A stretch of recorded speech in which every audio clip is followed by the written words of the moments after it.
From Wish TV and the All Indiana Podcast Network, this is the News 8 Daily 8 Podcast, a Wish TV News 8 update.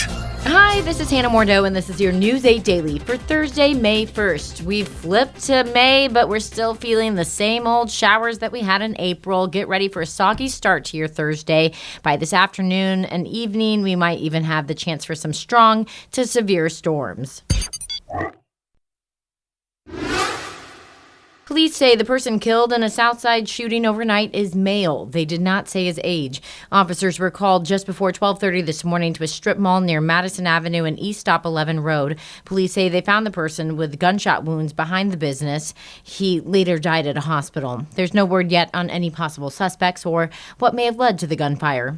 State police are hailing a library visitor as a hero for tackling a man accused of firing a shot toward two workers in the building. It happened at the Jackson County Library in Seymour. News 8's Danielle Zukoski has the details on the suspect and who he may have been trying to target. This is 18-year-old Emiliano Cuevas Bravo. Indiana State Police arrested him after authorities say he fired a gun inside the library. Lone male entered the front of the library.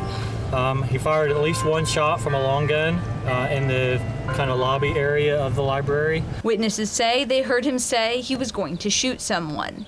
The teen made his way upstairs where he put down the gun. That's when a library patron tackled him. Enough can't be said about the actions of the patron inside the library and the actions that he took.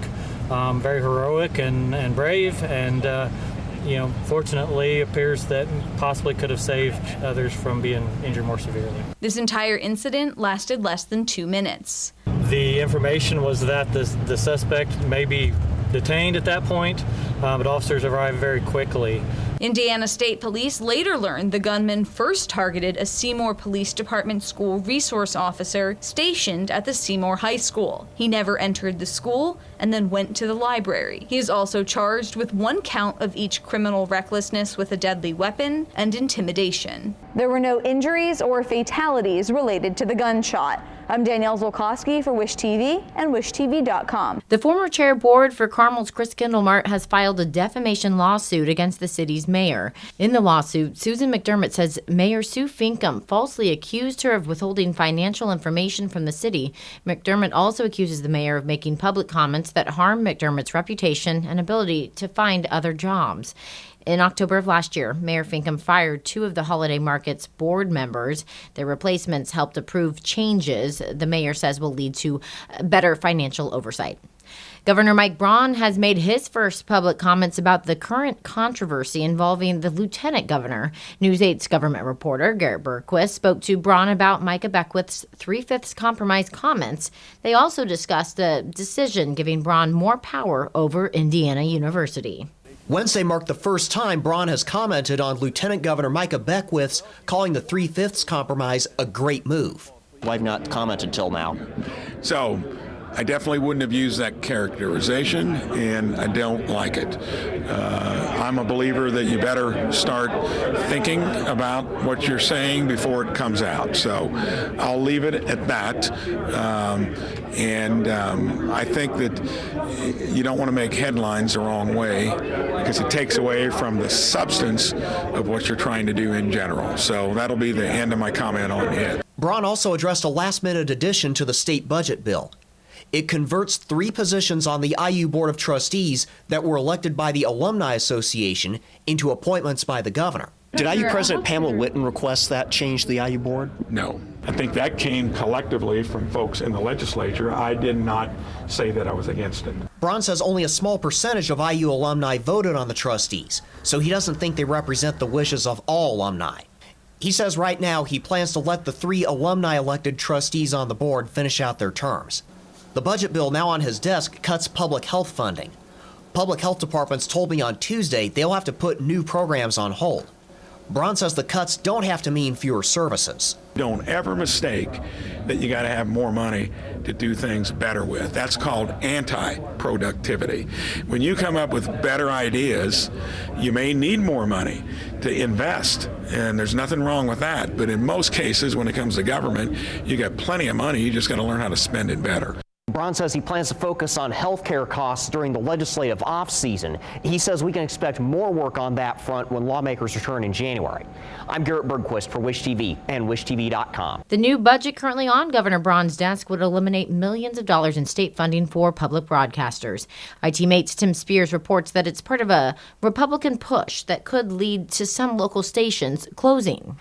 It's not just Big Bird in big trouble. It is absolutely not just Big Bird, particularly in rural communities where we're the only access point for information, for news, forms of entertainment. The final state budget sent to Governor Mike Braun cuts more than $7 million of funding for 17 Indiana public broadcasting stations over the next 2 years. That's $590,000 a year for WFYI, which carries PBS and NPR in Indianapolis. Most of our stations are located in much smaller rural communities and provide an important lifeline. Indiana Public Broadcasting Station's executive director Mark Newman says the cuts came with no warning. Zero. It will cost WFYI about 4% of its operating budget, about 10% for South Bend's PBS station WNIT, and roughly 17% for Evansville WNIN. On Capitol Hill, Indiana Senator Jim Banks has introduced legislation to end federal funding specifically for NPR, writing, "Taxpayers shouldn't be forced to fund NPR's liberal propaganda.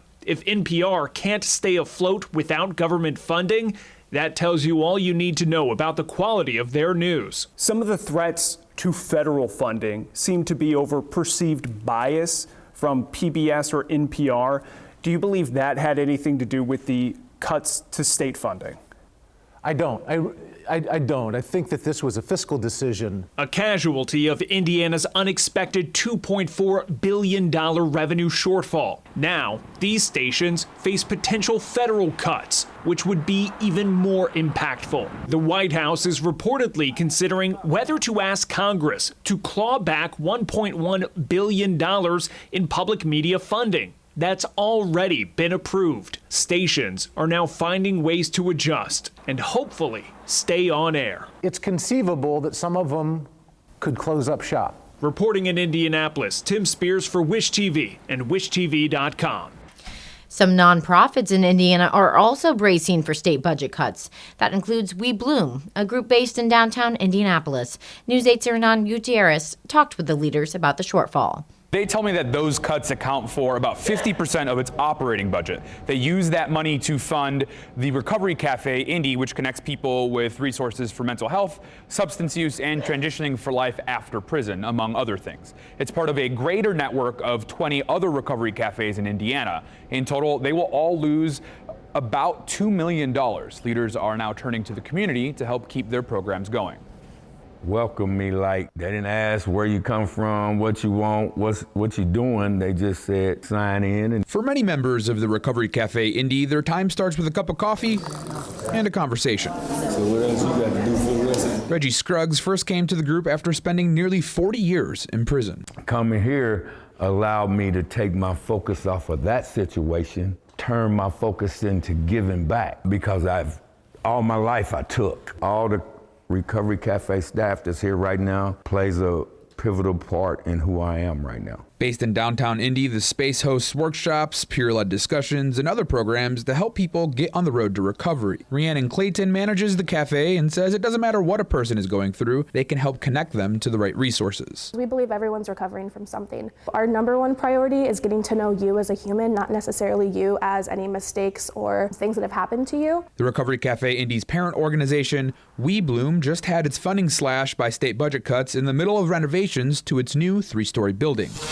Tania Jackson says it's a pivotal time for the group. We've been trying really hard and working hard to build new relationships so that even though we are having that deficit from our government funding, that we can continue to operate. The new home already hosts the Recovery Cafe on the first floor. Eventually, it will also have space for other nonprofits on the second and youth programming on the third floor. Jackson is hopeful the community can help them get through the snags in funding, allowing them to continue to bloom. We want to make sure that we can continue to grow and reach everyone who wants to be a part of this program, everyone who wants to be in recovery.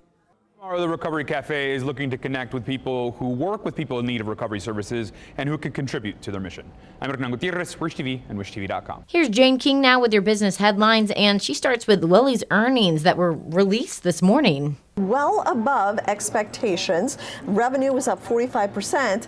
Now, sales and revenue for the Mounjaro, Zepbound, the weight loss drugs, up 57%. So still continues to be a huge success for Lilly. The CEO, David Ricks, says they're launching now in China and India and still working and going through clinical trials for the once daily weight loss pill. So currently their injections are working on a pill. Now, CVS also announced this morning that it has a deal with Novo Nordisk, that's the company behind Wegovy, to make it easier to access to that drug. So that's a competitor of Lilly, and we'll see how that impacts Lilly shares as they trade today.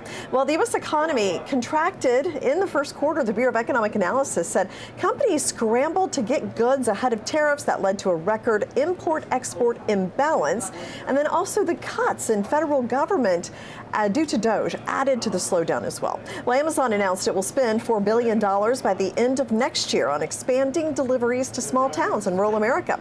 The company is investing the money, it says, in shuttling packages to shoppers' doors in one day or maybe even a few hours.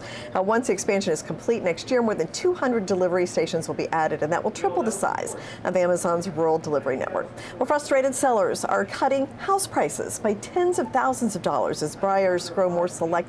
The typical home seller is asking for 9% more than what the home eventually sells for, according to Redfin. Sellers are increasingly handing out concessions because the housing market is starting to tilt in favor of buyers. There's still high home prices, higher interest rates, and economic uncertainty. Well, April was a wild month for stocks. The Dow and S&P 500 finished the month with slight losses, so they made back a lot of those losses we had during the first week. The Nasdaq was actually slightly positive for April, and this morning we are looking at a higher start. Live from the New York Stock Exchange, I'm Jane King. May is underway, and with it, the buzz is building to the area's biggest event, the Indianapolis 500, now 24 days away. Party on Monument Circle kicked off the month of May.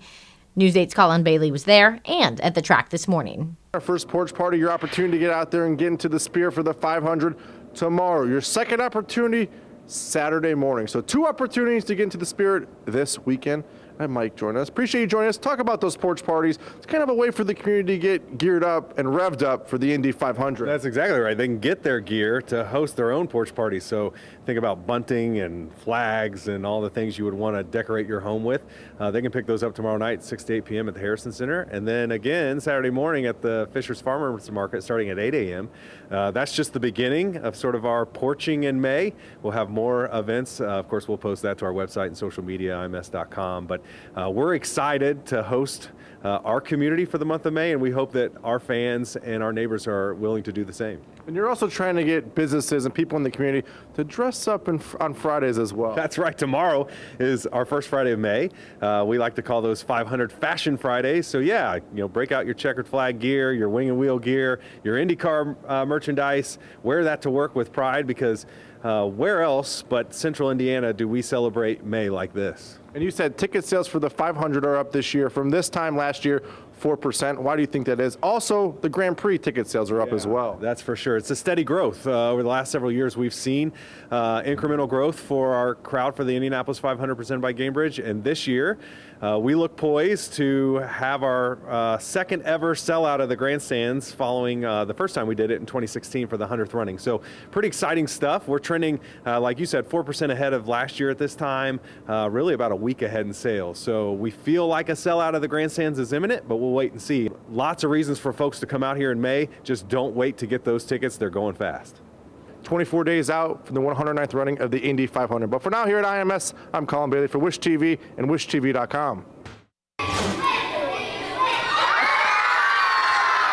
Westfield students revel in the moment they got to slime their teacher. It was a reward for the kids at Shamrock Springs Elementary School yesterday. Administrators say 406 students raised more than $62,000 for the American Heart Association, the most out of any school in that statewide challenge.